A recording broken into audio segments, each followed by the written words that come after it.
Welcome to the deep dive. Today we're taking on a mission, really.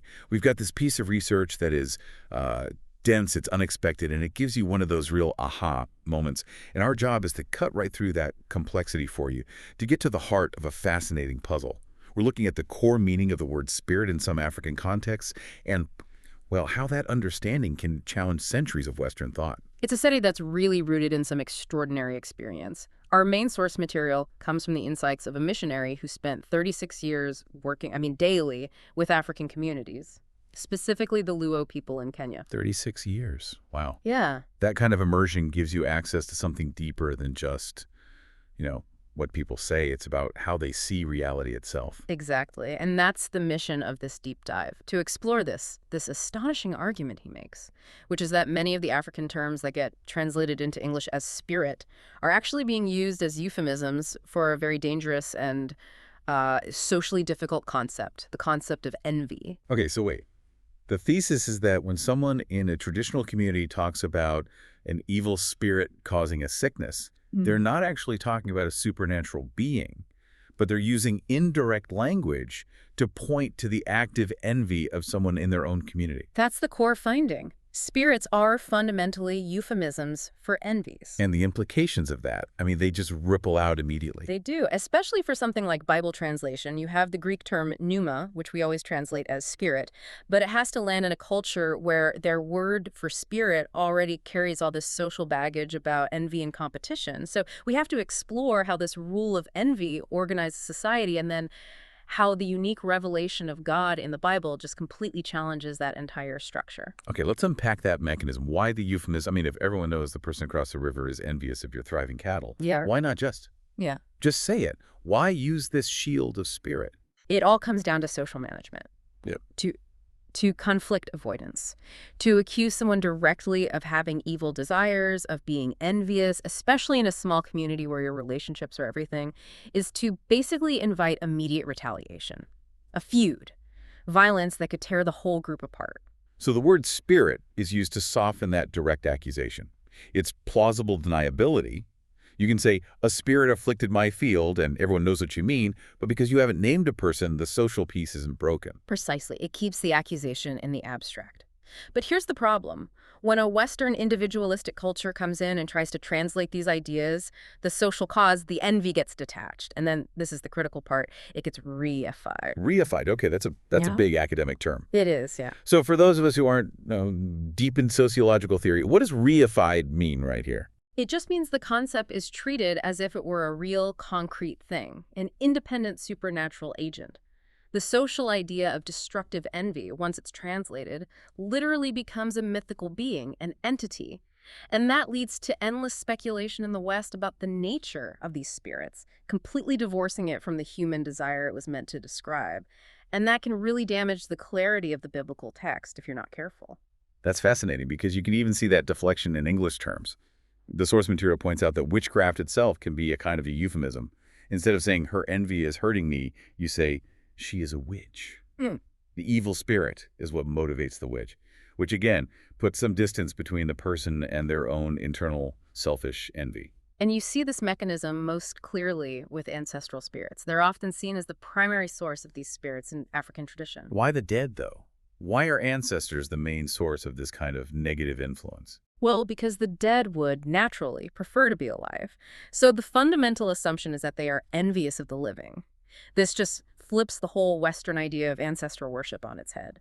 It's not always about pure reverence. It's often about constant appeasement, driven by a fear of their focused, powerful envy. So it's not respect, it's damage control. Yeah. Against a jealous, powerful relative who happens to be dead. Exactly. So when the living don't show enough respect or they break from tradition, that envy gets provoked. And that's what gets translated as an evil spirit, like the Jokiend in the Luo language. The Jokiend isn't some external demon. It's the embodied envy of an ancestor working through the hearts and actions of living people to cause trouble. It sounds like a deeply internal but socially disruptive force, which also helps explain why the language around all this is so visceral. The analysis talks about this terrifying idea that envious people or witches literally eat people's souls. And we absolutely should not take that literally. That's critical. It's a metaphor. The Envies, these evil spirits, are consuming someone's lifeblood. They do it by bringing sickness, poverty, social ruin.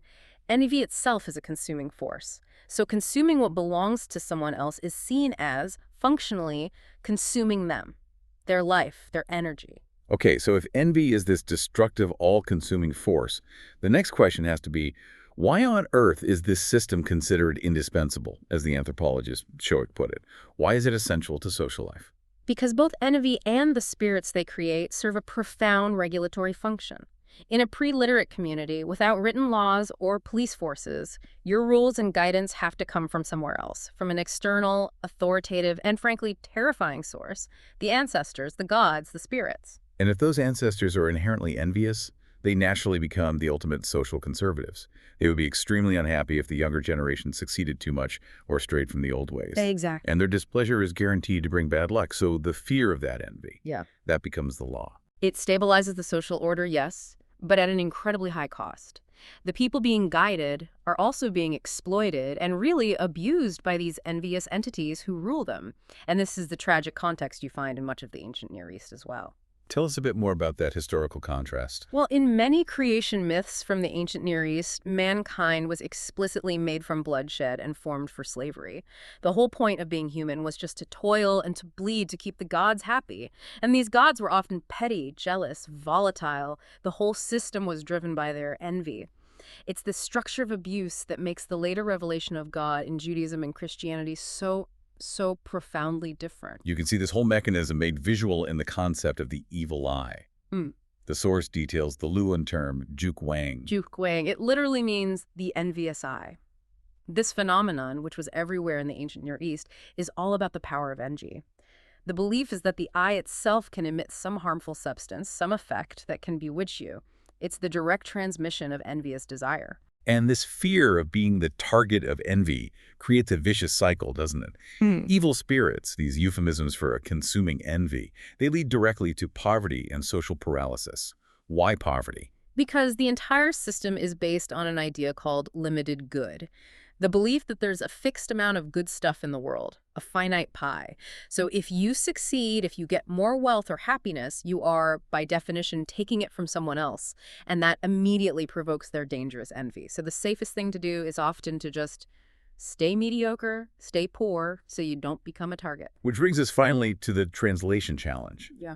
If spirit is so loaded with this meaning of envy and social control, how in the world do you translate the Greek term pneuma in the New Testament? That is the core linguistic challenge for Bible translators. And to be fair, even in English, spirit is a problematic word for pneuma.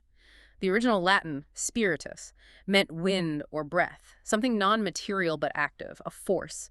Spirit in modern English just doesn't really carry that meaning anymore. So what's the alternative that the source material proposes? The suggestion is that for generic non-Holy Spirit references, winds might be a much more accurate translation. Winds. Yes, because envies, like winds, are non-material. They travel through communities, and they have different levels of destructive impact. You know, you have gentle breezes, which are sort of normal, tolerable desires, and then you have strong, destructive winds, which are the malevolent, uncontrollable envies. And that takes us right to the heart of it.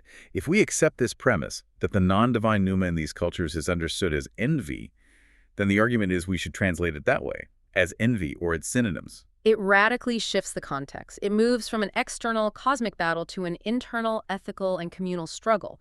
For example, Mark 1.23. Jesus meets a man with an unclean spirit. In Swahili, that's traditionally pepo mchafu, unclean spirit. The source suggests it should be wivu mchafu, unclean envy. That is a fundamental reorientation. It's no longer a supernatural thing to be exercised, but a destructive human desire that needs to be healed. Let's walk through the Gospel of Matthew and see how this works, focusing only on the uses of pneuma that are not about God's Holy Spirit. Okay, take the temptation in Matthew 4.1. Traditionally, Jesus is led by the Spirit to be tempted by the devil. Under this lens, it would be, then Jesus was led by the envy, or what he thought he wanted, into the wilderness to be tempted. The whole struggle becomes internal. A battle over selfish desire, not a negotiation with an external being. What about one of the most famous verses, Matthew 5.3? Blessed are the poor in spirit. What happens to that? It becomes, blessed are those who have little envy, people who aren't self-centered, for theirs is the kingdom of heaven. It completely shifts the focus. It's no longer about some vague inner humility. It's a radical ethical stance against destructive possessive desire. The lack of envy is the prerequisite for entering God's kingdom. I can see the power in that immediately. You replace the vague spirit with the concrete envy, and the ethical demand of the text becomes so much clearer Yeah. and so much more relevant to a society structured by the fear of that very thing. Absolutely. One more example, Matthew 8:16, the exorcism. Jesus drove out the spirits with a word. Here, it becomes he drove out the envies or the ungrateful, selfish hearts with a word. Again, the action shifts from a magical expulsion to addressing the root cause of the affliction, fundamental human selfishness. So, if the evil spirits plaguing humanity are really euphemisms for envy, this brings us to the profound distinction. The one God of the Bible. What defines him against all these other envious entities? This is the core revelation. The God of the Bible, he is unique among all ancient gods because he is motivated by love, by selfless giving, not by envy. He doesn't envy his own creation. He doesn't need sacrifices to be appeased. The foundation of Judaism and then Christianity is this idea of a supernatural power who uniquely could neither envy nor ridicule humanity. That is a civilization-altering idea, because the outcomes are just so different. Evil spirits' envies, they lead to paralysis, to fear, to scarcity. Yeah. You're trapped. You can't succeed without becoming a target. Whereas the Holy Spirit is the opposite force. The advocate in John 14 is a fountain of knowledge and truth. He fundamentally frees people from this bondage to envy. And this is the crucial link. This freedom is what enabled the revolutionary idea that causation could be unrelated to envy. Wait, are you saying the Holy Spirit enables science? In a very profound sense, yes. When you are no longer forced into a paradigm where every bad thing that happens is caused by an envious person or spirit, you can start looking for material causes, for historical causes, for verifiable reasons why things happen. That freedom from the envy paradigm is what allowed for the flourishing of rational thought. You can see this tension even today. The concept of Ubuntu, I am because we are, is so valued in many African societies. And it's a beautiful concept. But the source suggests that the strength of Ubuntu, that intense focus on the collective, is often tied directly to managing the negative side of envy. The collective is what manages the scarcity and jealousy, which makes the massive growth of the church in sub-Saharan Africa so interesting. It suggests that the rule of God, of selfless love, is seen as a liberating alternative to the rule of envy. This also helps tie in a major anthropological idea, René Girard's work on mimetic desire, which is really just a fancy term for envy, for wanting what others have. He suggests this is at the root of almost all human violence. And historically, it's only contained by sacrificing a scapegoat. And that scapegoating mechanism is what the Ten Commandments are built to counter. Love God, love your neighbor, don't covet, don't act on your envy. The entire legal structure is there to stop that cycle of jealous violence. Which all culminates in the New Testament. Jesus' self-sacrifice on the cross is the ultimate voluntary scapegoat. By taking all that violence on himself, he frees humanity from that cycle of fear and accusation. He makes targeting human scapegoats unnecessary. So discipleship to Jesus isn't just a spiritual practice. It's the most effective sociological solution to envies, and by implication to what we call evil spirits. It replaces the rule of fear with the structure of love. So to summarize the key takeaways from this deep dive, we learned that for many African contexts, spirits are most accurately understood as a euphemism for envies, a crucial tool to manage dangerous social accusations. And the implications are profound. It demands that Bible translators rethink their work, and it challenges us in the West to reevaluate our own understanding of spirit itself, reserving that unique meaning only for the Godhead, who is motivated by love, not by envy.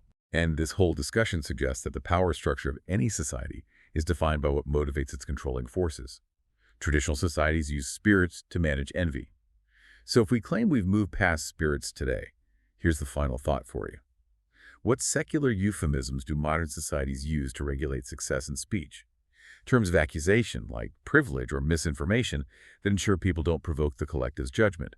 What thought crimes do we all avoid today to satisfy the expectations of the group so we don't get targeted by the modern spirit of accusation? Something to mull over until our next deep dive.